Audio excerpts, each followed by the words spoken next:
Most people think we perform because of the lights, the applause, the excitement. Me, I'm really just about the lights. And so that's the thing I love so much about the holidays. I really love sparkle. Whether it's this kind of sparkle, really great, or this kind of sparkle. It brightens my mood, just makes me feel very cheerful. The other thing I love, of course, are cookies. Christmas cookies are such a special tradition. My mother and my aunts used to bake 300 every year, at least 25 different assortments, many of them from the Czech Republic. And this is, of course, why I always had a weight problem. And I loved baking too. And I especially loved baking with my children when they were little. That was an annual, wonderful, fun thing to cut out cookies until 20 minutes into it when they really had had enough and I had to finish it all and clean up. But that's the joy of the holidays. And of course, then there's all the gifting and, well, yes, that's not my favorite thing. Seems like a lot of work. I love the cards. I love being in touch with people. And I especially love gathering with friends and family, which we're not doing this year, but we can at least do it on Zoom and call and be in touch that way. And we want to stay safe, obviously, for another couple of months. But clearly, my real joy, lights.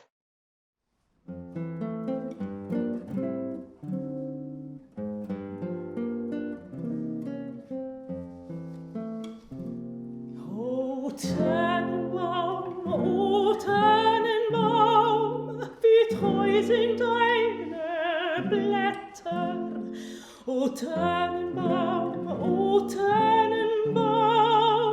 wie treu sind deine Blätter.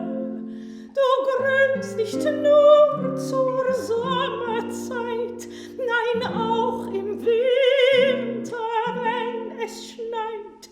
O Tannenbaum, wie treu sind deine Blätter.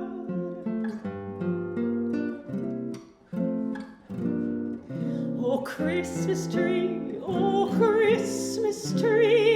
how lovely are your branches. O Christmas tree, how lovely are your branches. Through summer's heat and winter's chill, your leaves are green and blooming still. O Christmas tree, how lovely are your branches. O Christmas tree, you bear a joyful message. O Christmas tree, you bear a joyful message, that faith and hope shall ever bloom, to bring us light in winter's gloom. O Christmas tree, you bear a joyful message.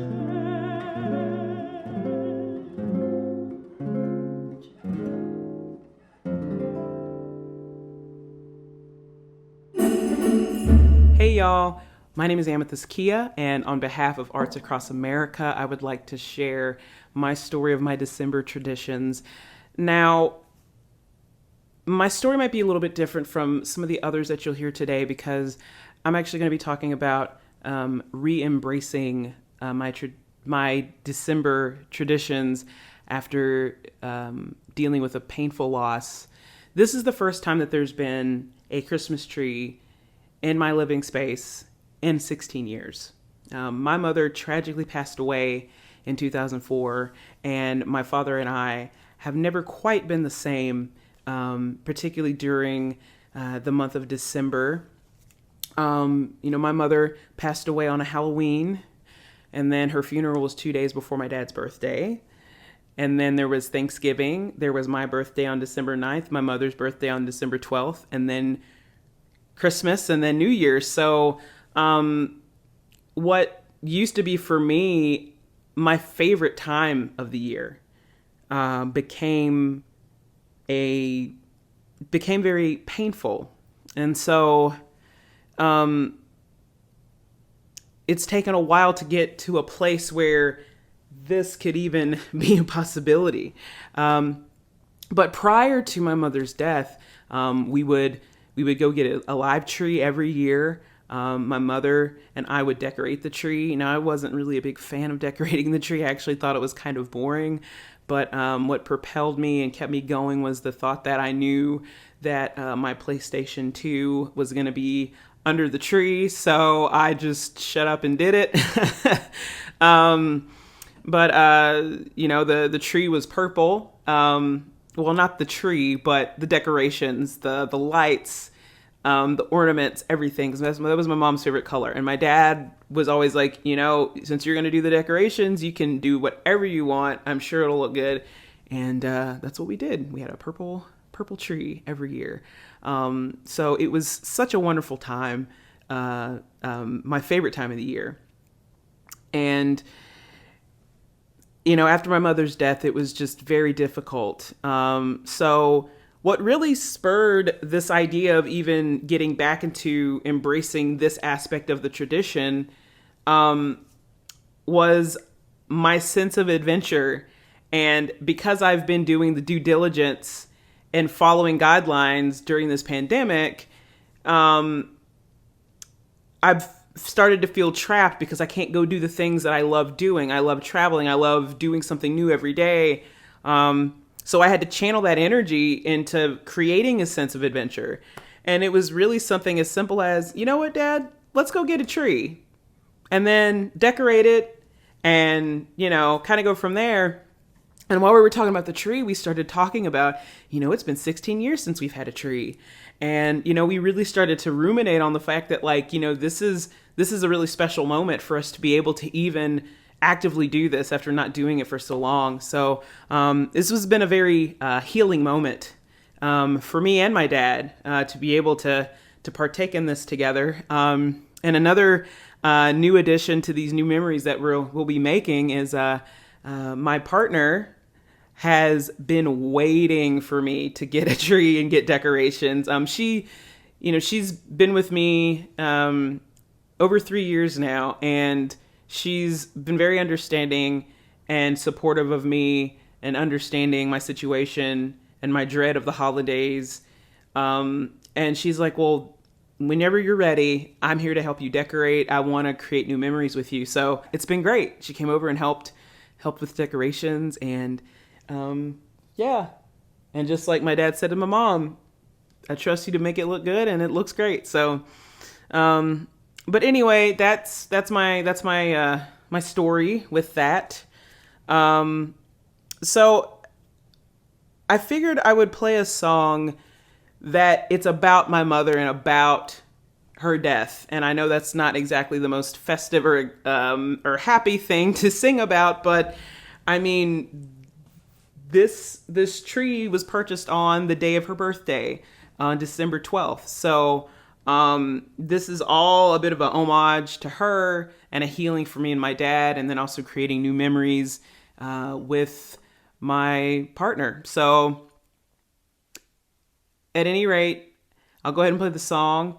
And I hope that if you are watching this and you are also dealing with not being able to embrace the holiday traditions because of a loss in your family, and I know a lot of people during this pandemic, I know a lot of people have lost their loved ones, and now they're having their first holidays without them. And just know that as long as you continue to have the love and support around you of people that truly care about you, it does make it a little easier. So much love to all of you out there, and I hope you have happy and safe holiday.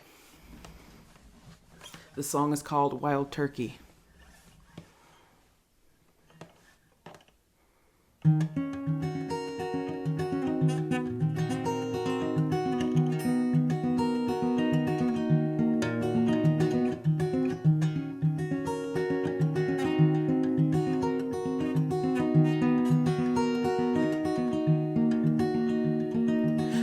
at night when I feel alone, I cry in darkness, screaming to the unknown, 'cause she's never coming back.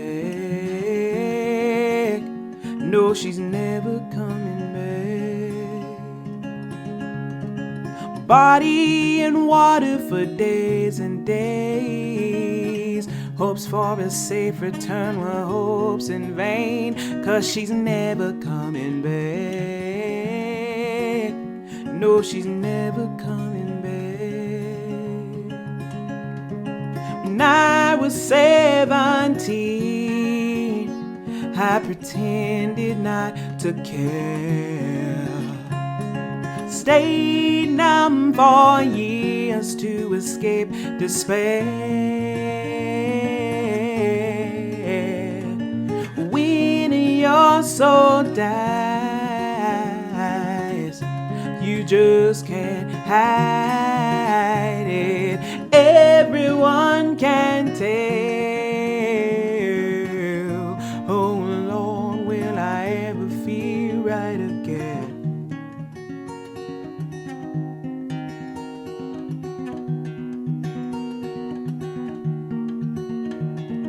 Tried so hard to be an automaton, body of steel and wired circuits for my backbone, 'cause she's never coming back. No, she's never coming back. Wild turkey in the car seat, the bottle's empty. I hope it gave her some relief, 'cause she's never coming back. No, she's never coming back. When I was 17, I pretended not to care. Stayed numb for years to escape despair. When your soul dies, you just can't hide it. Everyone can tell. Oh Lord, will I ever feel?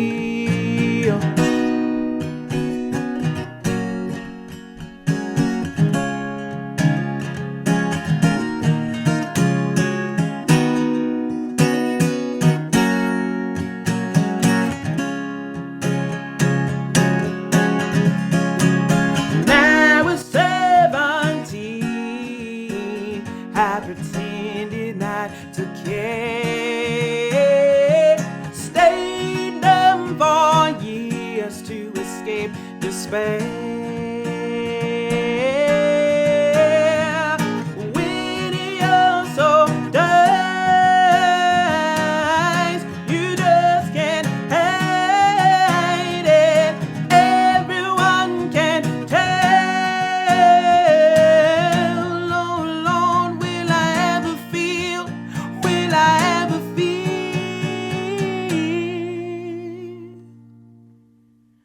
Right again.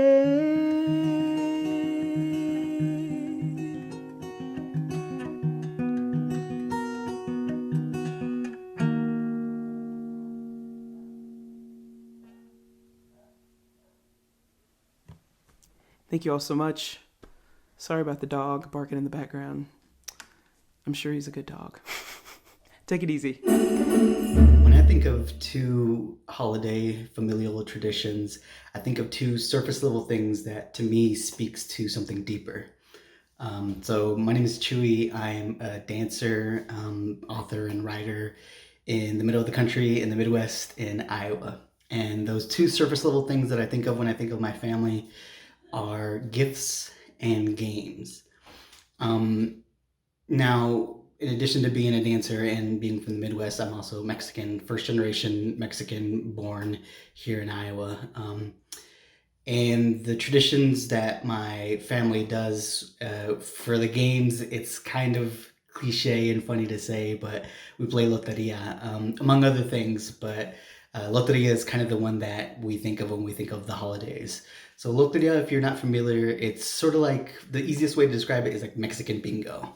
But instead of describing it, or instead of calling it out like B1, B2 with the numbers and the letters, we have to be a little bit more bombastic being Mexican, right? So we have cards with images, and we always get like our tia that's like amazing at calling it out and making games of it. Unfortunately, I don't have any footage of us playing Loteria. I think it might be so fun that as a family, we don't think to bust out our cameras or our phones or nothing. What I do have is footage of a game we call it Left, Right, Center. And like Loteria, it's like a gambling game, but judging from the footage, you can see just how just obnoxious and loud and crazy we get with it, right? So this is from a couple of different holidays. The other holiday tradition that we have is we do gifts, but the way that Mexicans do it, the way my family does it, is Christmas, and we celebrate Christmas, being Roman Catholic growing up. Christmas Day for Mexicans is almost like an afterthought. And the way that we celebrate is everybody gets together during the evening on Christmas Eve, and we party. We play games, we eat food, we dance, we hug, we laugh. We cry when people have had a little bit too much to drink. And it's this really joyous, rapturous evening that actually leads up to midnight. And everybody has their gifts all kind of stationed, and all the kids are chomping at the bit. And it's like almost like a New Year's thing, where it's like we count down to midnight, and then everybody, it's like a maelstrom of kids like ripping up their presents, and the old folks like hugging and crying, and everybody celebrating. And to me, the deeper thing that those two gifts and games speaks to is our culture is one of like loud, jubilant celebration. And it reminds me of my dance, because in my dance, I first started with breaking and then got into, all other types of dance. But with breaking, it's this same feeling as my tias when somebody like hits, wins at Loteria, or, gets the right thing on Left, Right, Center. It's the same thing as a breaker hitting an amazing freeze, and everybody in the gym like standing up and hugging and screaming and wilding out. And all of that loudness and celebration and joy, it's going to be different these holidays, right? Because in my house and in my parents' house and my tia and tias's house, it's going to be quiet. Like, we're not going to get together and play those games, and I'm not dancing with folks the way that I usually do. And the reason why we're doing that is because we're sacrificing that so we can do that in the future, right? So I hope you guys are too. And thank you for letting me share. It's gone. It's gone. Kill you.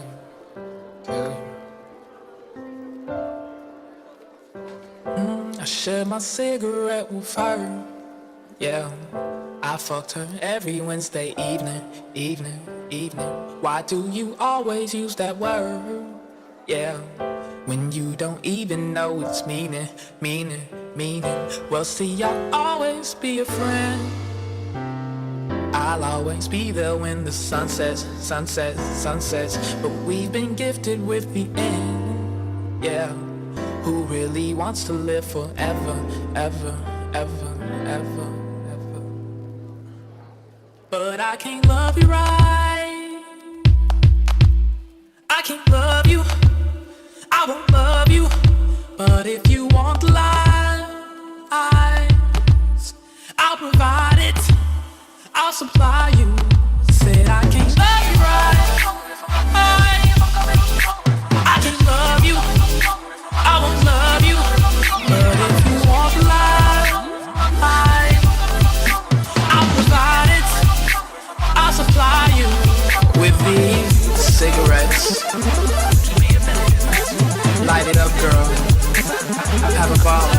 It's gonna kill you, kill you, kill, kill, kill. I'm kill. I shared my cigarette with her. Yeah, I fucked her every Wednesday evening. Guess I'm an owl amongst the birds. Yeah, I won't remember what you tell me. Girl, tell me everything tonight. Yeah, I'll keep your secrets. You can tell me, girl. It's easy. I'm moving silence through the shade. It's no surprise that he can't see me, but I can love you right. I can love you. I will love you, but if you want life, I'll provide it. I'll supply you. Said I can love you right. I can love you. I will love you, but if you want life, I'll provide it. I'll supply you with these cigarettes. Light it up, girl. Have a ball. It's gonna kill you, kill you, kill you, kill you, kill you. I'm kill, kill, kill.